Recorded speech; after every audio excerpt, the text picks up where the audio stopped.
Good afternoon, evening, wherever you are, and welcome to NerdTube. Time to talk about Andor, episode 10. There's only one way out, baby. I'm here with cousin Cheeto. How you doing? I am very excited to talk about the pay-per-view before WrestleMania, which is No Way Out. Oh, I mean One Way Out. Sorry. Exactly, yeah. Nice dad joke there, mate. Wonderful. So this was That's what I'm here actually what for. we all been waiting for. The payoff, the jailbreak payoff as well. But there were other little tidbits during the course of this episode which made it a very interesting episode. But I do feel that we're coming to the end as well. With two more episodes left after this, which would be in its own arc to a degree, I guess. One with Andor escaping that planet, which is almost like the fourth stage of this arc of him escaping jail to a degree. And then whatever the final may be, which in a way could be a clash with Luthen, as well as the ISB. It could be like some sort of Mexican standoff. But we got a lot out of this episode. A couple of twists as well regarding a particular person, not having a particular ability, and somebody who, honestly, out of left field, ended up being a spy. What do you think of this episode, Cheetah? God damn it, they did it again. I this was a very good episode, and although I still have some of my gripes that I've had over the past couple weeks, I really, really, really, really like this episode. I really think that this show, and I cannot believe I'm seeing stuff all over the internet about the viewership, like on Disney Plus is struggling and everything like that. If you are not watching the show, watch it. It's so good. Like any gripes that I have on it are nitpicks compared to like what other bullshit we're getting, like Obi-Wan and Book of Boba Fett and other stuff. Like this show right here is what we need to show them what we want, because good storytelling, good actors. Andy Serkis knocked it out of the fucking park this week, Yes, he did. hands down. Yes, he did. I Not mean, we can get surprised though well. at I'll the get same more. time. Yeah, well, I'm not surprised either. But God, he's just so good. I mean, I'll talk more about it as we get into it. But that's my overall thoughts. Is this was God this show? I I thought, cannot believe that. Go ahead.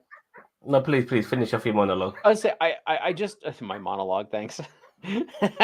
I just can't believe this show is not getting the viewership that it deserves on Disney Plus. And we know that whether something's good or not does not depend on whether it's good or not. It depends on numbers. Numbers are what tell what the story. So unfortunately, they've already confirmed season 2, but hopefully the runaway success critically of season 1 will boost season 2. Season 2 apparently will start filming sometime this month. 21st of November, I believe it will begin filming. So the reality is that we're kind of looking at a 2024 release date. If that's the case, there's no chance it will come out next year. It's going to probably be finished by sometime mid to late next year. By the time they finish filming it, with so many episodes, and obviously they're going to be jumping to different locations. And I do feel that maybe next year we'll see maybe K2SO come into the scene, but it almost feels insulting to bring him in last minute in Mm-hmm. this I season. I agree.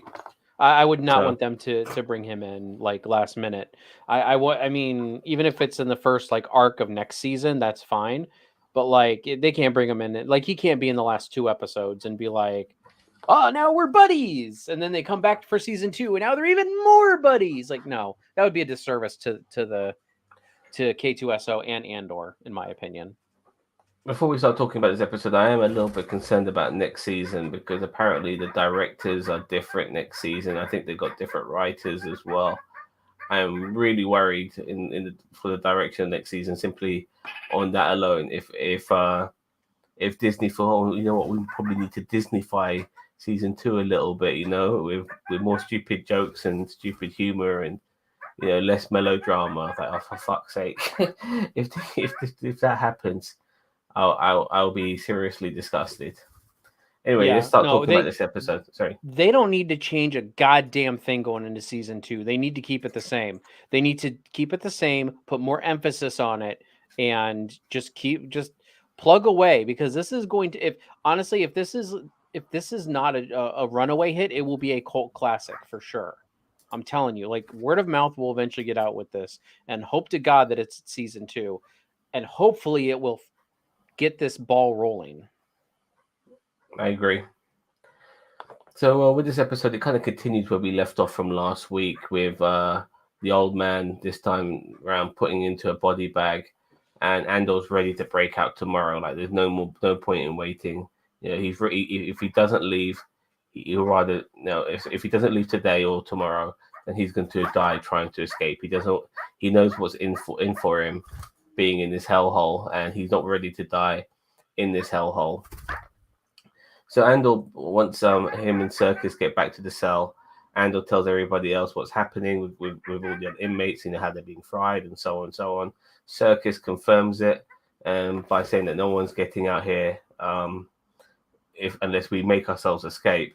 Now, in a way, Andor kind of knows that even though he is maybe kind of the brains of the outfit, Circus is definitely the leader of the outfit. Mm-hmm. And it doesn't matter what new guy Andor tells everyone, they're going to listen to Circus because in a way he's been leading people by being the manager of his budget inmates when it comes to the production line. So you could tell that's what Andor does, and he obviously does that later on with the microphone scene. But I'll mention that now. There is a ship that's apprehended by the Empire. It's going to be used as bait to catch this Krieg Reaver, I think his name is, or something like that. We don't know who this character is, and we haven't really seen him yet. But the ship is being used for bait, and that will come in a little bit later. On Ferrix, Andor's mum is sick. Sinfa and the Empire are keeping a close eye on her in case Andor comes back. It is interesting to see that two different factions are both keeping an eye on Andor's mum. But fair enough. Now, last week as well, another character's name was mentioned. His name was Davor or something, and this person was mentioned to, God, what's her name? Mon Mothma. Now, this person arrives on the scene. He seems to be a suave, well-dressed, sophisticated man, but you can tell there's a sinister side to him, and he's happy to launder and hide transactions of Mon Mothma, but Davor doesn't want a fee for his services, and Mon Mothma doesn't want to feel in debt to anyone. What this guy wants is Mon Mothma daughter to meet his son, and Mon Mothma's like, fuck that. Now, we already recalled earlier that people from her society, they do marry young. Arranged marriages is quite common.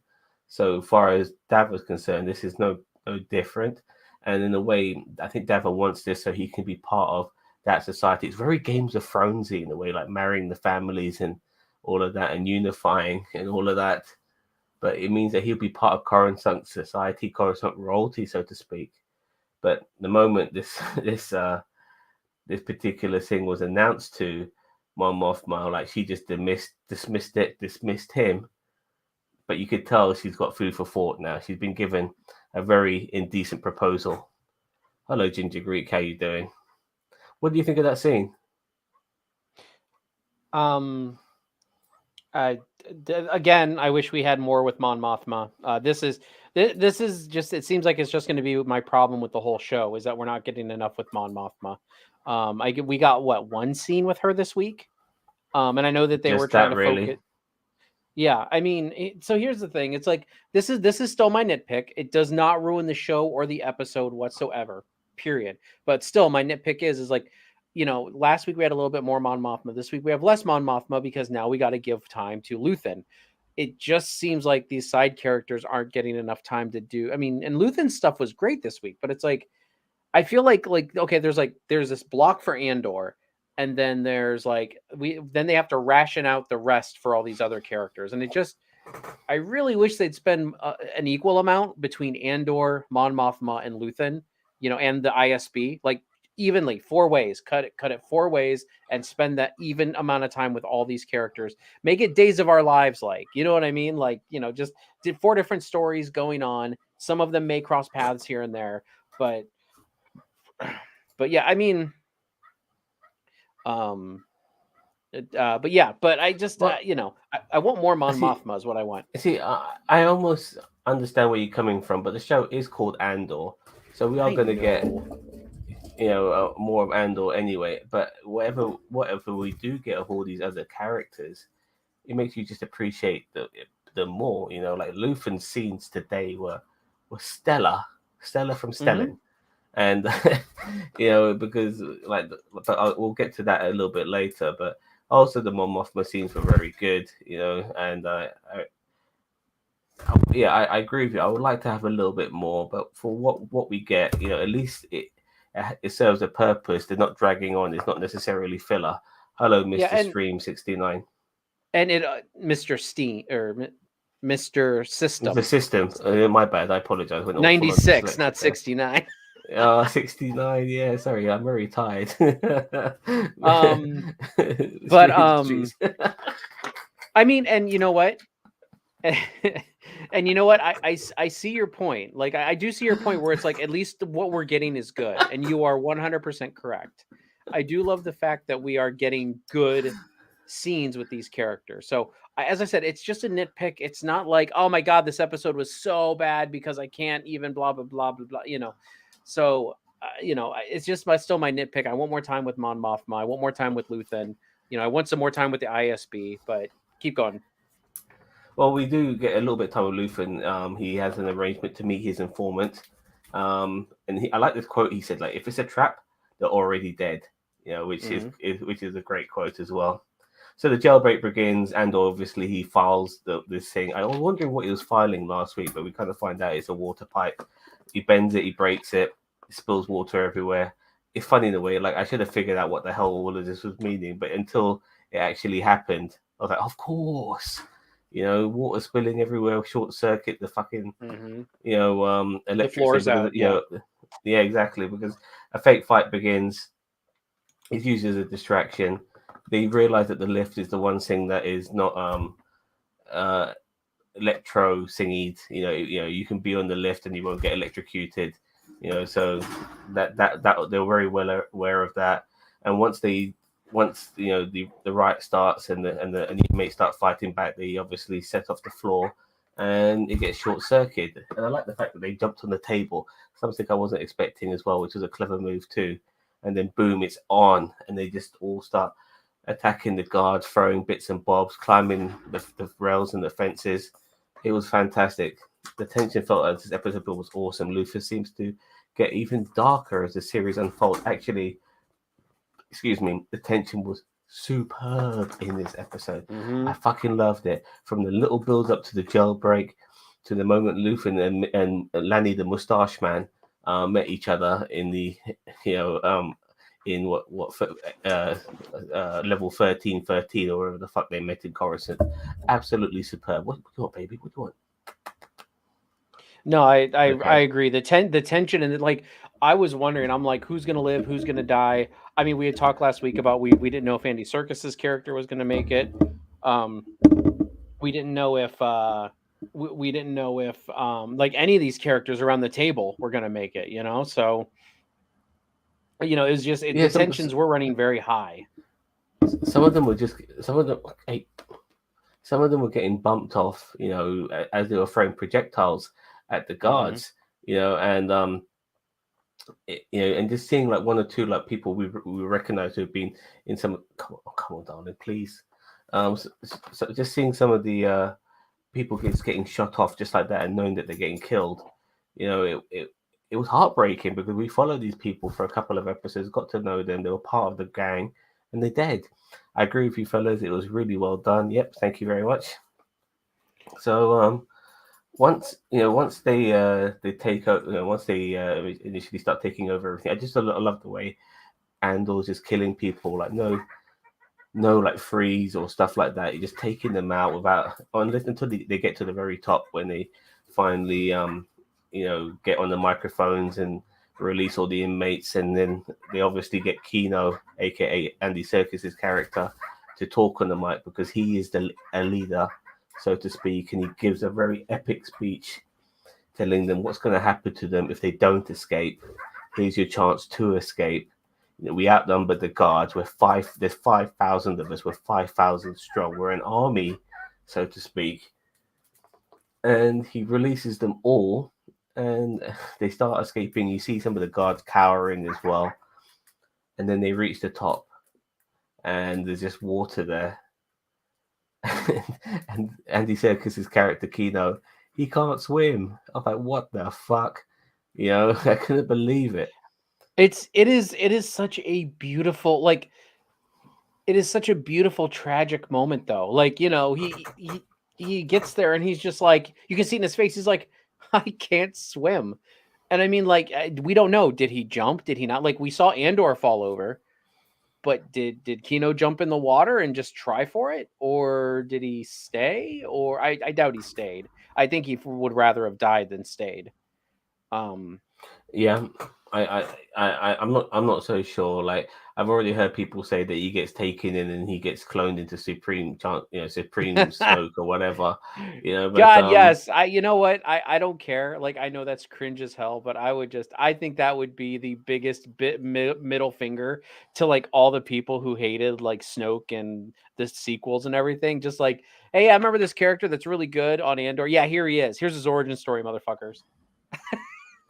exactly.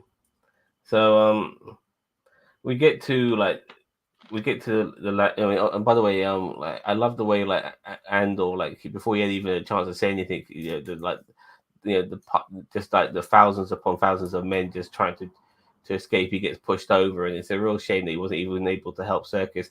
I mean, Circus could have, like, just found somebody, said, look, I can't swim, can you help me, something like that. But yeah, we'll see what happens. If we ever know what happens to him, it's going to be interesting. So Corporal Mustache, aka Lanny, of the ISB, is in the lift. He's some shady part of the underground of Coruscant.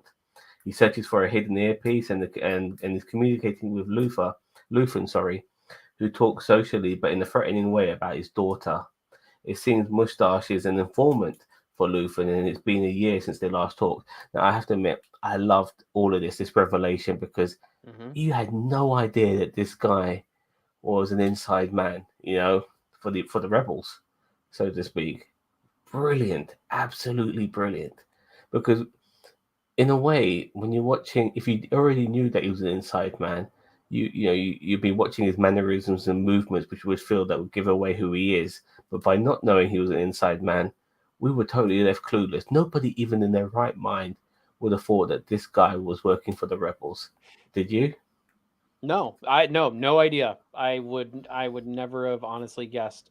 And it was beautifully done. Like, it's just like, and Luthen, he, like the speech that Luthen gave to him was so good. Like, he's like, he's like, I well, want to what? get to that. I want to get to Oh, that for okay. 1 second, but there was something really good that happened in the lift, because whilst Lanny is going to meet Luther, and they're talking to each other in the lift, and then Lanny mentions how that there's this person called Dedra, and she thinks that this person, this for some reason they're calling Andor Access, for some reason. No, Access is Luthen.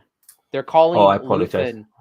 Yeah, they're Access. calling Luthen Okay. Axis because they're saying there's some kind of central person revolving around all of the, like, that's why they're calling him Access. He's kind of like Okay. the The like the head honcho, the man in charge, the yeah. brains, but Hmm. yeah. So, but what I liked about this is the way he kind of bluffed um Lanny in this scene, because he goes, he's trying to say to him, even though he is who he is, Access, and he is the person who masterminded it, he's almost in a way bluffing Lanny by saying, that we didn't do this, even though he did, which is just genius in this. Well, and he did that. He uh, did that to Saw Gerrera too. Remember in the Yeah, episode when he went yeah, met Saw, like, that's the thing. He's very consistent. Like, he will not admit. Like, he'll do things and he won't admit that he did it, and you'll never get him to admit that he did it. and he's like telling him, like, yeah, let her keep searching for, looking at these clues. She's wasting her time, but she's not. So it's weird in a way. At the same time, it's genius, but it's dangerous. Well, but I Because think everything helps with Luthen's plan, because I don't think Luthen's plan is to like rob the Empire and fund this and do that. I think that Luthen's plan is to make the Empire come so far down, and I think he's even said this in an episode before, that he wants the Empire to clench their fist so hard, on the people, that the people just start fighting back like unrelenting, and that's where the birth of the rebellion happens. Not the money, not not all this information, not the technology. The technology, even in he said in episode 3, the technology isn't even that important. He's working for like on the people to get them to so he's hoping that the Empire comes clamping down on the people more. He wants to squeeze out as many rebels as he can, because once it starts to go, it's going to go. I agree, and that was one of the most interesting parts, because it is a dangerous game he's still playing. Because I think in a way he's like also telling Lanny that he didn't do it in a way to in case Lanny does double cross him. Then he can't blame Luthen for the heist, because as far as Lanny's concerned, Luthen didn't do it.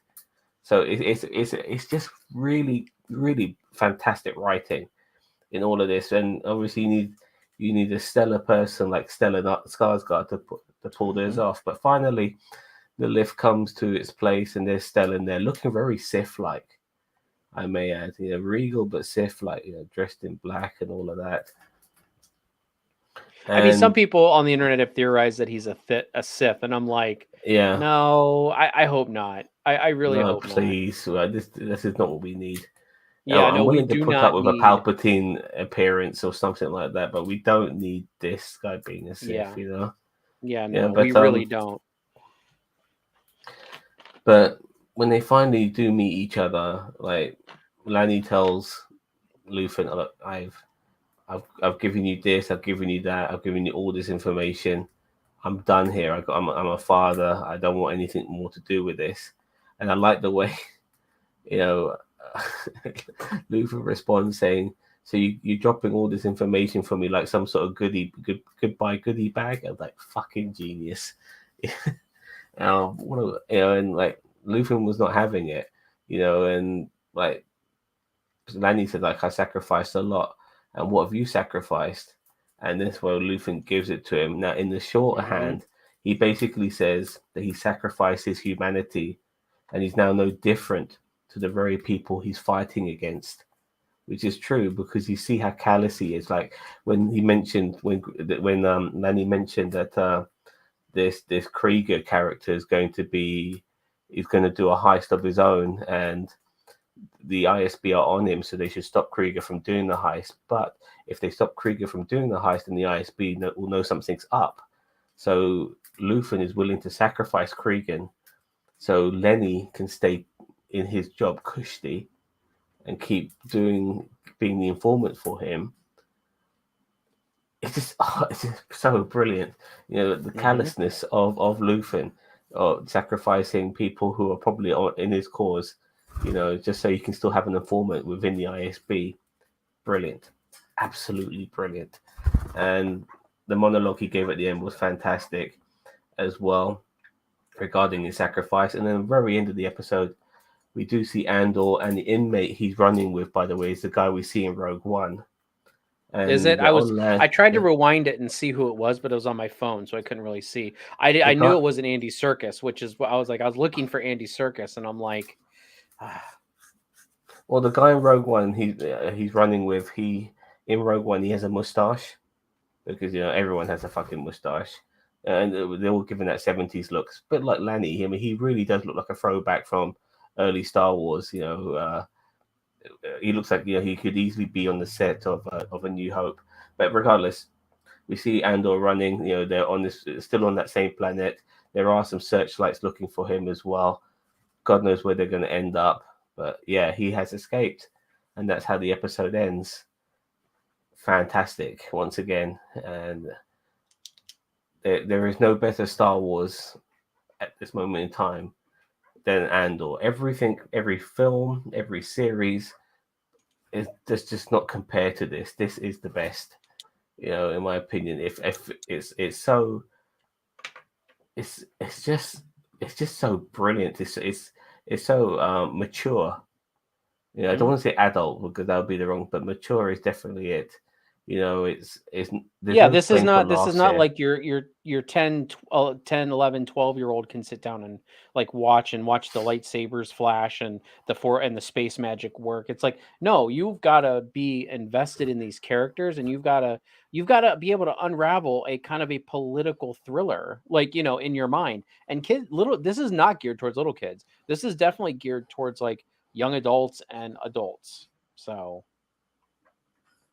Exactly, and I'm very happy that that so many people appreciate the show. There are the odd person or two who doesn't like this show, but overall it seems to be very popular with everyone who's watched it. But yeah, it's just not getting the viewers, and that's what really makes me unhappy. But you know, I rather it be popular with less views than not popular at all. You know, I'm very happy that people like it, and it's weird in a way because like this is Star Wars. People are saying, "Oh, because it's got a character that nobody recognizes." Nobody knew who the fucking Mandalorian was, did they? He was mm. nobody. I mean, this Andor Well, had but he, I was in a mean, movie. yeah, you're right. The actual character of the Mandalorian we didn't know, but like he looked like enough like Boba Fett that like people were like, "Oh, it's the Boba Fett show," and that piqued enough interest for some people. But I get what you're saying. Like, yeah, this series is like Andor doesn't look like anyone that we've ever seen in Star Wars before, except for Rogue One, which is still my favorite Star Wars He's movie. got a bit of a Han Solo vibe about him, just a I, bit I more was actually serious. I was actually going to make that comment. I was thinking about that. It's like this guy is really, really giving me like some militaristic Han Solo vibes. Like he's more of a military style guy, but he's like, yeah, like honestly, could Andor become a household name, almost a household name like Han Solo? Could he? I mean, I don't I mean, know. it would take a I, long time to figure it out if it does, but I don't know. I mean, I would be okay with it. I want Andor Han to succeed. Han Solo lived to be, regardless of us watching him die, he did live to be an old man. Andor didn't. There's only so much story you can give to Andor before you run out of room to make story Yeah, for him, which is I guess you're right. I mean, yeah. so. See, But that's you what know, sucks about this is that we know where he's going. Like that's the only bad part about this yeah, but series is that I've always said that. I've always said that about a lot of characters, though. Like when they made the prequels, we knew that Palpatine was going to die. We knew fucking Vader was going to die. We knew fucking Ben Kenobi was going to die. It's not like any of this was new. All the we knew Yoda was going to die. Like people go on about Andor, we know that he's going to die. Well, so did we know that about everyone else in the prequels, for fuck's sake. You know, yeah. so No, I'm not saying it's bad. I'm just saying like no, but I'm like I wish we did have more time with Andor where this series takes place what? Like it's 5 years before the Battle of Yavin. So, not long, so I mean we there's a 5-year time span that we can play with here. And, I kind of wish they would have gone earlier, even though I know it's kind of hard when Gabriel Luna, you can only de-age him so much. Diego Luna. Or Diego Luna, I'm sorry. Yeah, I know what you mean. And like for instance, the same argument goes with Obi-Wan. Why make an Obi-Wan movie? We know he's gonna die. Yeah, Yeah. it's absolutely ridiculous. So yeah, this sort of stuff I don't buy. We love filling in the gaps. My only issue sometimes with Star Wars is at certain periods we just know a bit too much. Like between episodes 3 and 4, that's been done to death. It really has. So I would like to see other periods of it. But at the moment, one of the things I like about, I think one of the things that was very appealing about The Mandalorian was that it was set after episode 6. Like Hmm. that's just like, almost to a degree. Obviously the shitty sequels came out, but to a degree, it almost felt like uncharted territory because the sequels came out like 30, 40, the time gap was like 30, 40 years after episode 6 anyway. So Hmm. to see what happened straight after Return of the Jedi, I very much appreciate that about the Mandalorian. But this show, even I though mean, it's I wouldn't mind them exploring that area either. Like I really don't mind the fact that, if they would go down into the man, like, because also Book of Boba Fett also took place in that time frame. But it's like, I mean, It's a that spin-off show though, missed. isn't it? Yeah, it's technically a spin-off of a spin-off, So I mean, I don't know. They can all just sit and spin is what I'd like to say. So It's funny because Boba Fett is an original character. Mandalorian isn't, but fucking Boba Fett ends up being a spin-off of the Mandalorian. And same with the Ahsoka series when they do that. And they were going to do a Cara Dune series, but Gina Carano fucked all that up by just being a stupid bitch. I mean, is there anybody who's more regretful about what she's done with her career than Gina Carano? There she is, made herself into a household name by being somebody who's part of Star Wars. Arguably the second biggest franchise in movies now. It used to be the biggest, but the MCU's taken over. Yeah. And you fucking blow it over fucking bullshit conspiracy theories and little bigoted tweets and stuff like that. What a dumb fucking bitch. Now she's doing shitty movies with Ben Shapiro. I'm sure she's really happy with herself. What a dumb bitch, man. I mean, oh God. Anyway, I do apologize for that little tangent. But yeah, I think it's that time we mark this episode, my son. What are you going to give it? I'm going to give it a 10. Wow. So I episode 10 gives it a 10. Yep. Episode 10 out of 10. I was gonna give it a 9, but you know what? I'm gonna join you on this one. It's gonna get a 10. And from also anyone out there in the comments, if you can, right up there in the comment section, there should be a poll. Please, we want to know your, because right now we're sitting at 50-50. It's 8 and 9 or 10. Oh, now it's up to 10. So, but I think Zam just voted. I just voted myself, So yeah. But yeah, anyone go in there and vote. But it looks like yeah, I mean 10 out of 10. I really, really like this episode. As I said, anything I've ever it's almost like critiquing the Winter Soldier. Like it's a near perfect movie, just like this is a near perfect show. I mean, yeah, I can sit here and bitch and moan about the little things. Like as I said, I'd like to have more time with Mon Mothma and stuff like that. But it's just like, God, it's so good. Andy Serkis just freaking knocked it out of the park this week. I mean, he just Andy Serkis just, man, was like, dude, his eyes and his expressions and all that stuff. I was like, man. I've got something to show you. 1 second. Uh-oh. Let's see if I can. Let me see if I can pull this up. Now here we go.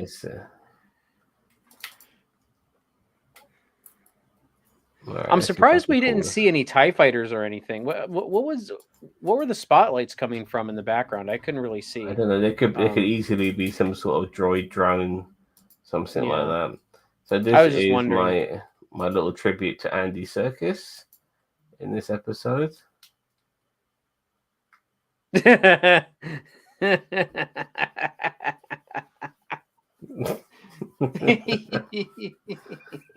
one ring to save them all. You know what I mean? So yeah. Perfect. Very good. When I saw this, I thought, oh, you know what? I'm taking this. This is fucking genius. So yeah. Damn straight. Brilliant. Damn straight. Yeah. Brilliant stuff. And I really hope we get to see this character again.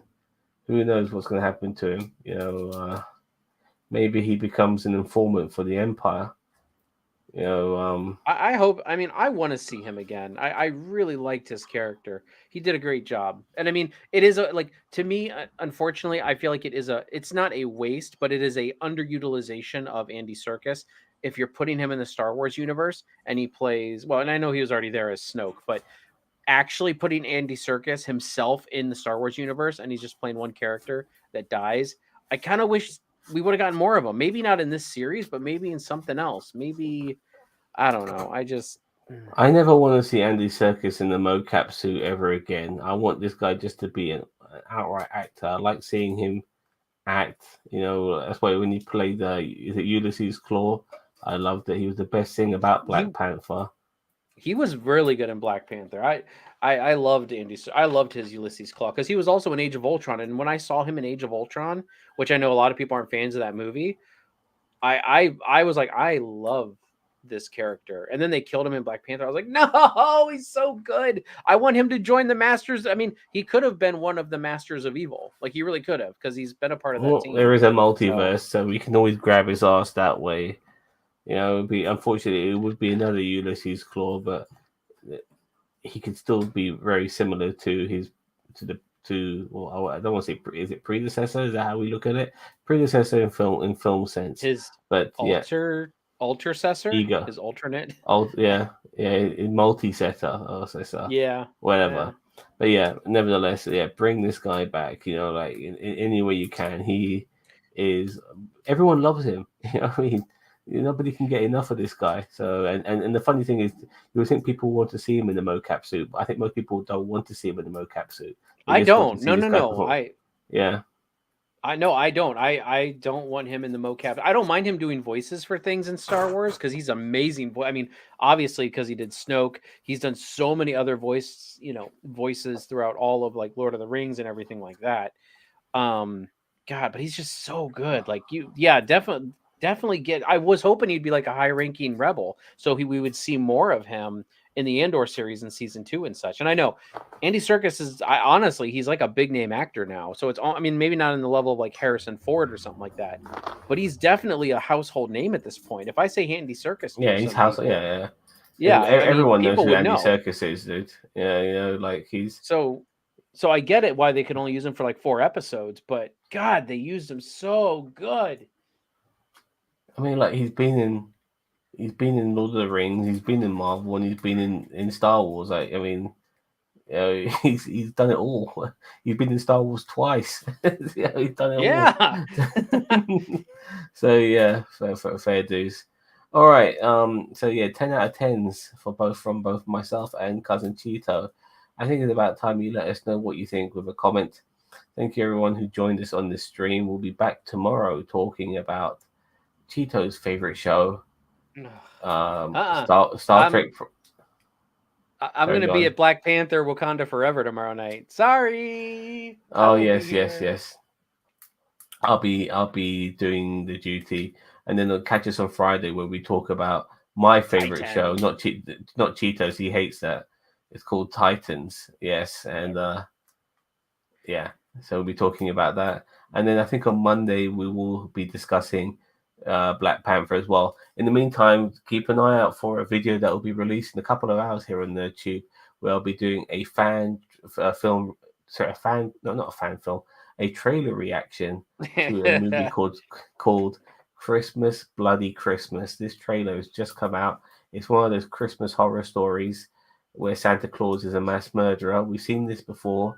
We're seeing it again, but this one has a twist to it. So check out my trailer reaction to that. That comes out in just under 2 hours here on Nerdtube. In the meantime, don't forget to like, share, and subscribe to Nerdtube. We are without doubt the greatest YouTube channel you never heard of. Thank you, Cousin Cheeto, and thank you to everyone else out there. Take care and live long and prosper.